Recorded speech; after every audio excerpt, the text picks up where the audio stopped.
my question is a big kind of like block that I've been feeling for a while, because I've been listening to you for a while and I'm so on it and I so get it and I'm so with it. But I'm seeing this kind of like discrepancy, because I'm feeling that on one hand, I really know I can focus in the direction of things that I want, and I can see past the place that I am.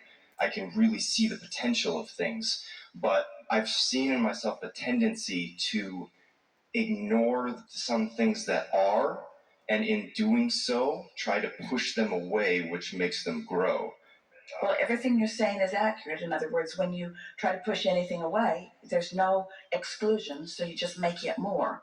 So anytime you try to push something away, you just introduce it in a stronger way into the equation, which causes more resistance. Yes, and it builds and builds and builds. Before you go further, we just want to insert an analogy, an example of something that everyone can relate to rather easily. Picture yourself tuning some electronic device. And while there is thought about it, maybe you're even looking at a gauge, and maybe you even know what frequency you're reaching for. So that's the thought. You're trying to find a specific frequency. But isn't the feedback to what you are finding even more important than the deliberate intention of finding it? Do you follow what we're getting at? Yes. We've been saying you create your own reality, and thoughts create, and you get what you think about whether you want it or not. So that's all thought, which makes you get a little worried about your thoughts. We see you thinking and then kind of takes the thoughts back before law of attraction gets hold of it. Cancel. Well, we prefer that you understand that it's more like thinking and feeling, thinking and noticing. It's like any artist, whether they're painting or sculpting or even creating something musically, they are doing the thought thing, but then they are taking the feedback, and from the feedback, they are responding with them. Smoother thoughts, more responsive thoughts, yes? So this applies here, doesn't it? Totally. Yeah, okay. I see that because, I see when I try to drag, there's a difference between feeling that and knowing where I'm going to go. But you see, you know what you're talking about, and this is the perfect time in this conversation for us to have this discussion. You are talking about what we were just talking about what am I under the influence of when I'm doing the thinking, when I'm taking the action. Because sometimes you're aware that it isn't going the way you want it to. And so then you start trying to figure out what to do to improve it. And you never get good answers then. And sometimes you're in the receiving mode. You're just feeling satisfied. And you're moving from the feeling of inspiration. But here's what's tricky for you. And it doesn't need to be. We're going to clear it up right now. You all really want to practice what the receiving mode from this receiving mode feels like and what the receiving mode from something else feels like. You want to practice what influence you're under. When you feel an emotion, whether it feels good or bad to you, just ask yourself, is this a satisfying feeling or not? And once you figure that out, and that's so easy to do, then if it's a satisfying feeling, then say, I'm in the receiving mode, I think I will proceed. And if it isn't a satisfying feeling, then I'm under the influence of my own doubts, my own fears, my own worries, somebody else's paranoia, somebody else who thinks they know better than me, blah, blah, blah, blah, blah. Thoughts, everything. Law of attraction causes momentum in everything. Because if you hold a thought for as little, we used to say 17 seconds, now we're saying closer to 16 seconds, it's somewhere in there. If you're holding the thought for that long, another thought like it will join it. And if you now hold that thought, another thought like it will join it, until once you get a little over a minute of that kind of momentum, now there's enough momentum in law of attraction to affect something that you will notice with your physical senses. It doesn't take much. Now, most people think that that's too short of a time. For a while, when we first started talking about that, people were carrying timers around, and we encouraged them to cut that out. They're trying to hold a thought without contradicting it for a little while. The reason that seems like an inordinately short period of time to most people is because most people do not hold a thought without contradiction for even 16 seconds. You've got this thought but going on because you've been trained to be so objective, so weighing the pros and the cons and the pluses and the minuses, that you don't really very often deliberately get a thought going. Well, that's why we don't want you to train your thoughts. It'll make you crazy.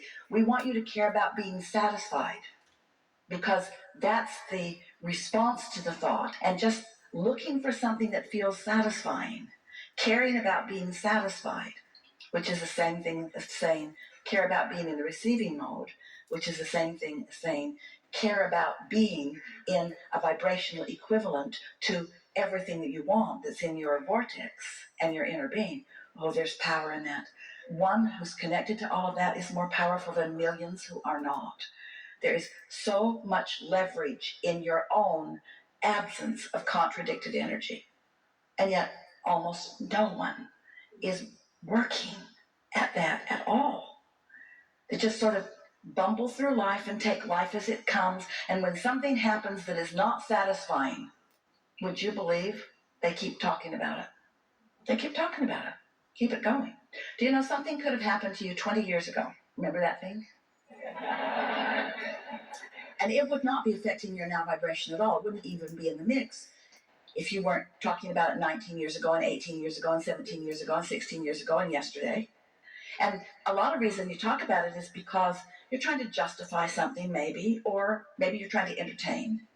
But the point that we're making is you keep things that weren't satisfying when they happened active in your vibration, and they continue to not be satisfying, and they continue to pile up on you and be the reason that these new fresh things that you just found don't just flow instantly and easily into your experience. Life is supposed to be fun and fast.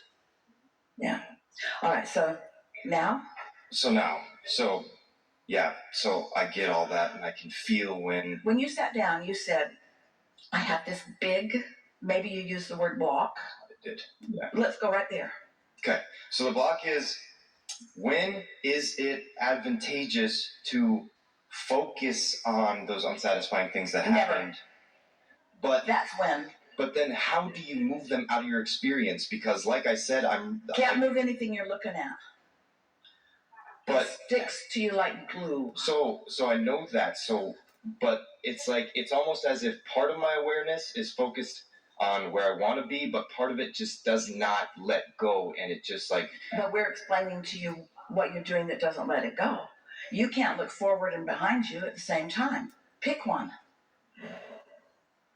But how do those things, how do they stay active then? Because I do so much looking forward. The reason that it feels not just difficult, but close to impossible, and others are agreeing with you, what we just told you to do doesn't feel possible because law of attraction keeps bringing it to you. So you have to find a way of focusing in a way that law of attraction doesn't bring it to you, which means you've got to deactivate it. Well, when you decide to deactivate something, guess what you do?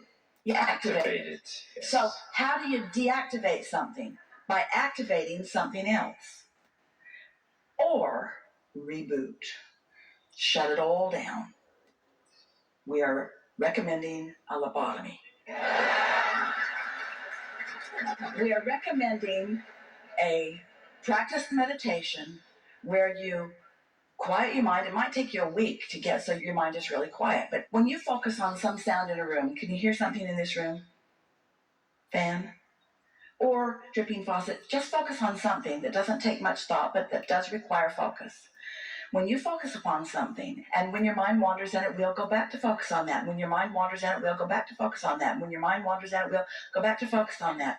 Usually within about 15 or 20 minutes, you can find a minute or two of a quieted mind. And when you quiet your mind, you stop all thought. You stop all thought. Now hear this. We have not said this clearly before. Remember those two parts of you that we were talking about? The inner being you and the you here in this physical body?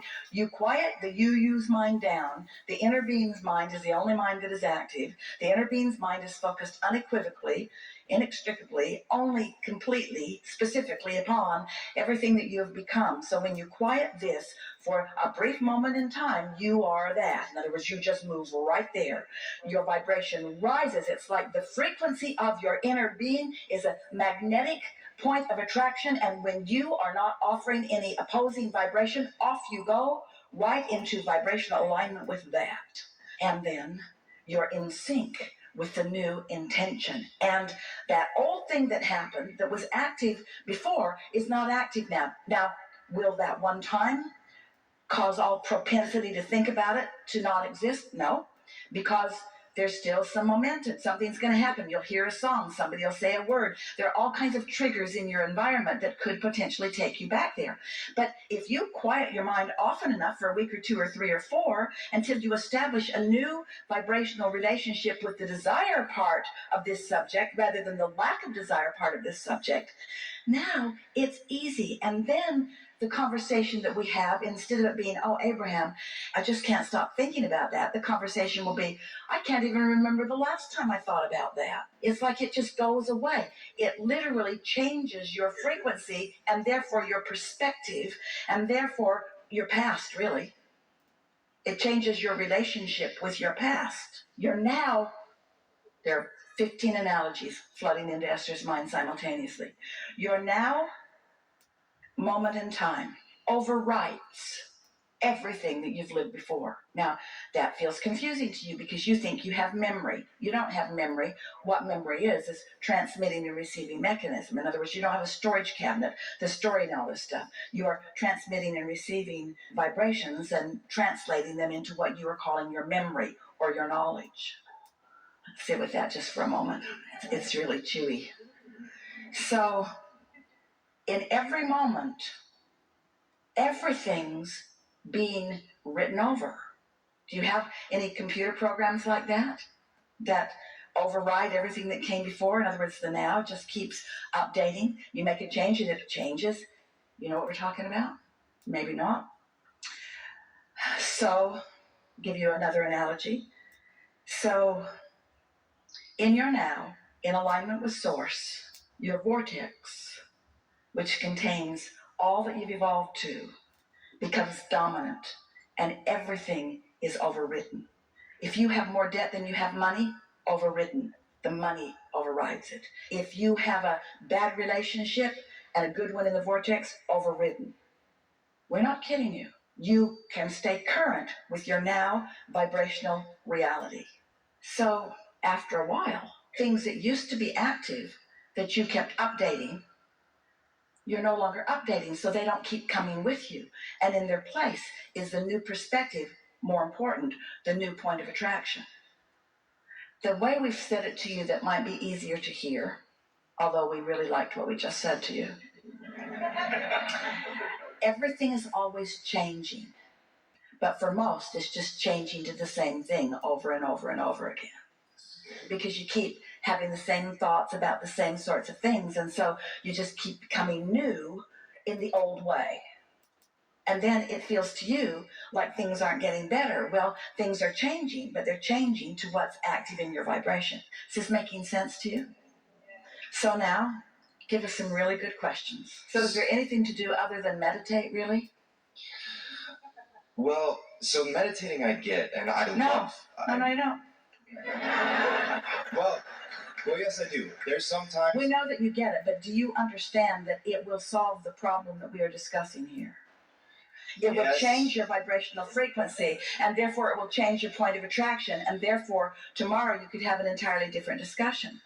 It will change the thoughts that flow into your mind. It changes everything. Right here and now is where all of your power is. And this is this junction where you meet you. And your inner being has been completely updated. When you know what you don't want, you put something that you do want in your vortex, and your inner being becomes it.